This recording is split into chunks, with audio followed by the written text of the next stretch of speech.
So finally Spiderman brand new day से जुड़े कुछ ऐसे अपडेट सामने आ रहे हैं जो कि बिलीवेबल लग रहे हैं। जैसे कि स्पाइडरमैन ब्रांड न्यू डे सिर्फ एक सिंपल स्ट्रीट लेवल रीसेट नहीं है जहां पीटर पार्कर फिर से किराए के कमरे में रहकर छोटे मोटे क्रिमिनल से डील कर रहा है, बल्कि ये उससे कई गुना ज्यादा बड़ा होने वाला है। ये मूवी एक्चुअली वो पहला डोमिनो बनेगा जो एवेंजर्स डूम्सडे और एक्समैन के एमसीयू में एंट्रेंस का रास्ता साफ करने वाली है। आज हम बात करेंगे उस रॉ डेटा की जो कि स्पाइडरमैन को स्ट्रीट लेवल से उठाकर सीधा मल्टीवर्सल वॉर के सेंटर में खड़ा कर देता है। स्टोरी शुरू होती है न्यूयॉर्क के बदलते अंडरवर्ल्ड से। डेयरडेविल बॉर्न अगेन सीजन 2 के बाद जब विल्सन फिस्क का पतन होता है तो एक भयंकर पावर वैक्यूम क्रिएट होती है, लेकिन यहाँ टूम्बस्टोन पुराने तरीके से इलाकों पे कब्जा नहीं करता। वो एक नया मार्केट बनाता है। उसका प्रोडक्ट होता है डिओक्स 3 जो म्यूटेंट ग्रोथ हार्मोन है। कॉमिक बुक फैंस को ये याद होगा कि एमजीएच का कॉन्सेप्ट हमेशा से मार्वल के यूनिवर्स में रहा है जहां लोग टेम्पररी पावर्स के लिए म्यूटेंट का डीएनए कंज्यूम करते हैं। लेकिन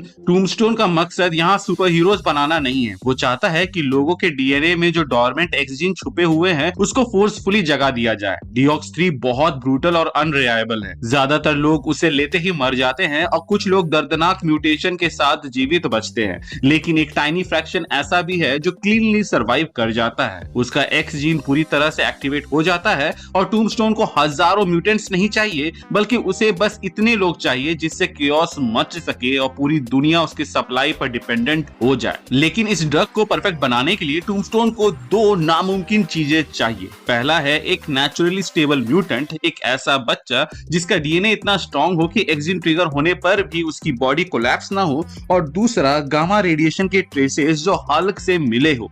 ये गामा किसी को ताकतवर नहीं बनाता, बल्कि सेल्स को इतना वक्त दे देता है कि वो वायलेंट जेनेटिक चेंज को सरवाइव कर सके। और यहाँ एंट्री होती है डैमेज कंट्रोल की, जिसको इस थ्रेट के बारे में पता चल चुका है और इसीलिए वो उनको हंट कर रहे हैं। न्यूयॉर्क अब एक टेस्टिंग ग्राउंड बन चुका है जहां गलियां प्रोटो म्यूटेंट से भरी पड़ी हैं, जो म्यूटेंट्स हैं पर टेरिफाइड भी हैं। डीओडीसी इस मूवी में एक बहुत बड़ा एंटागोनिस्ट फोर्स बनकर उभर सकता है। गवर्नमेंट चाहती है कि हर एक सुपर पावर इंडिविजुअल उनके कंट्रोल में हो और म्यूटेंट्स उनका पहला टारगेट है। ये वही प्रोसिक्यूशन है जो आगे चलकर एक्समैन की स्टोरी का कोर बनेगी। डीओडीसी का काम सिर्फ सेफ्टी नहीं है, बल्कि डेटा कलेक्ट करना है, और उन्हें एक खतरनाक सच पता चल चुका है कि डिओक्स 3 म्यूटेंट्स बना नहीं रहा, बल्कि उन्हें रिवील कर रहा है। मे बी थैनोस के स्नैप ने म्यूटेंट इवोल्यूशन के बीच ह्यूमंस के अंदर डाल दी और डिओक्स 3 उसके असली फॉर्म को बाहर ला रहा है। ऐसे में एंट्री होती है एक ऐसे म्यूटेंट की जो कि ना सिर्फ सक्सेसफुली म्यूटेंट बनी, बल्कि वो दूसरे के ट्रांसफॉर्मेशन और ड्रग को भी स्टेबलाइज कर सकती है, और वो और कोई नहीं बल्कि सीडी सिंह का कैरेक्टर हो सकता है। इसीलिए उसके पीछे ना सिर्फ टूम्बस्टोन पड़ा है,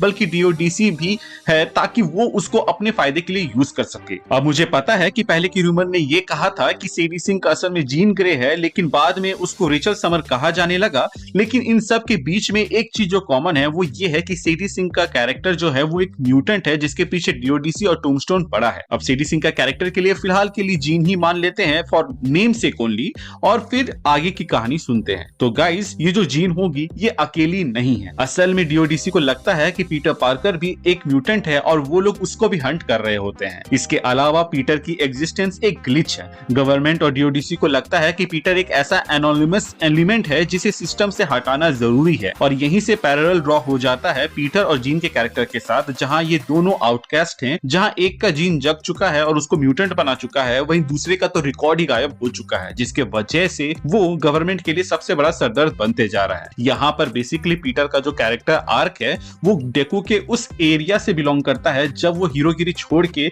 एकदम सोलो चला गया था, और उस वक्त जब वो शेडी बन गया था, वही चीज हमें पीटर के लाइफ में भी यहाँ पर देखने को मिल सकता है। और तभी एंट्री होगी फ्रैंक कैसल की, द मैन यानी कि द पनिशर, जो कि डार्कनेस से ही जन्मा है, और वही पीटर को डार्क से लाइट में लाएगा, क्योंकि पीटर अभी बच्चा है और उसके पास बहुत ही ज्यादा स्कोप है आगे ग्रो होने का, ना कि पनिशर के जैसा और भी ज्यादा डार्क ग्रिडी बनने का। फ्रैंक टूमस्टोन की इस डार्क ट्रेड से नफरत करता है क्योंकि इसने न्यूयॉर्क की सड़कों को नर्क बना दिया है। फ्रैंक जीन ग्रे को प्रोटेक्ट करने का जिम्मा लेता है और उसके लिए जीन सिर्फ एक बच्ची नहीं है जिसे सिस्टम और गैंगस्टर्स मिलकर कुचलना चाहते हैं, बल्कि वो उसके खोए हुए बच्चे की जैसी है और इसीलिए उसको वो बचाना चाहता है। पनिशर का इन्वॉल्वमेंट मूवी में एक डार्क, ग्रिटी और वायलेंट एज लाएगा और वो डीओडीसी और टूमस्टोन के फोर्सेस के बीच में एक दीवार बनकर खड़ा हो जाएगा और ये डायनामिक हमें लोगन जैसी मूवीज की याद दिला सकता है। ये ऑपरेशन सिर्फ न्यूयॉर्क तक लिमिटेड नहीं रहेगा, बल्कि ये धीरे धीरे हो सकता है कि ग्लोबली फैल जाए मदरीपुर की तरफ से, क्योंकि वहीं से म्यूटेंट का जो भी शेडी कारोबार होता है वो चलता रहता था।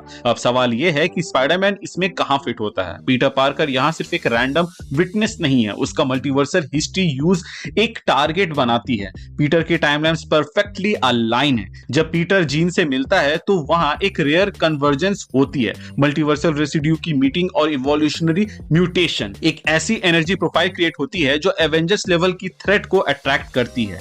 ब्रांड न्यू डे के एंड तक पीटर कोई बड़ी जीत हासिल नहीं करेगा, वो बस सरवाइव करेगा। मूवी का फाइनल मोमेंट्स में हमें पीटर को न्यूयॉर्क के बिल्डिंग के बीच में वेब स्विंग करते हुए दिखाया तो जाएगा ताकि सब कुछ लगे कि नॉर्मल है, लेकिन फिर अचानक से टोन शिफ्ट होगा और स्क्रीन पर फ्रैगमेंटेड फुटेज दिखाई जाएगी सीधा डूम्सडे से जुड़ी हुई, जहां हम देख सकते हैं कि वाकांडा ग्लोबल इमरजेंसी की तैयारी कर रहा है क्योंकि उन्हें म्यूटेंट आउटब्रेक का डर है। फैंटास्टिक फोर अपने बेस से बाहर निकल रहे हैं क्योंकि उनकी रियलिटी अनस्टेबल हो चुकी है। वहीं जीन ग्रे की एग्जिस्टेंस ये कंफर्म करती है कि म्यूटेंट्स रियल हैं और वो फैल रहे हैं, जिसकी वजह से गवर्नमेंट डर रही है और वो उसको कंट्रोल करने की कोशिश कर रही है। अगर कंट्रोल फेल हुआ तो वार पक्का है। स्पाइडरमैन ब्रांड न्यू डे के अंदर म्यूटेंट्स दिखा के हम लोगों को पहले से ही म्यूटेंट्स का एक रिवीजन करा दिया जाएगा या फिर कहीं इंट्रोडक्शन करा दिया जाएगा उन नई ऑडियंस के लिए जिनको म्यूटेंट्स के बारे में कोई आइडिया नहीं है, ताकि वो पुराने एक्समेन मूवीज को देखना कंसीडर करे और फिर जब डूम्सडे आए तो उससे पहले उनका होमवर्क कंप्लीट हो जाए।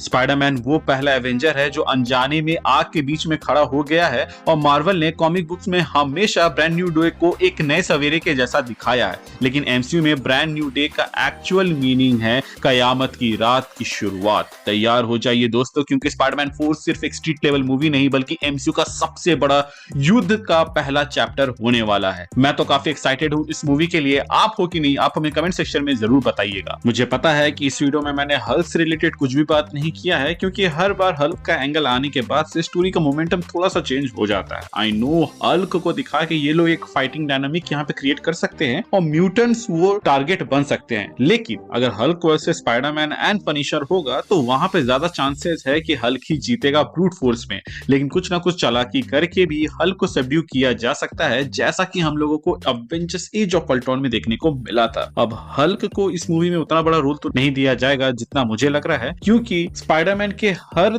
मूवी के अंदर एक बड़ा कैरेक्टर होता ही है, जैसे कि टोनी स्टार्क, डॉक्टर स्ट्रेंज या फिर निक फ्यूरी, लेकिन उनका रोल मूवी में उतना बड़ा नहीं होता है या फिर उतना इंपैक्टफुल नहीं होता है। तो इस मूवी में भी मुझे तो नहीं लगता कि उसका ज्यादा रोल होगा, वो थोड़ा सा अट्रैक्शन के लिए हो सकता है या फिर बकैती के लिए भी, you never know. So guys, आज के लिए बस इतना ही। मिलते हैं एक नए वीडियो में।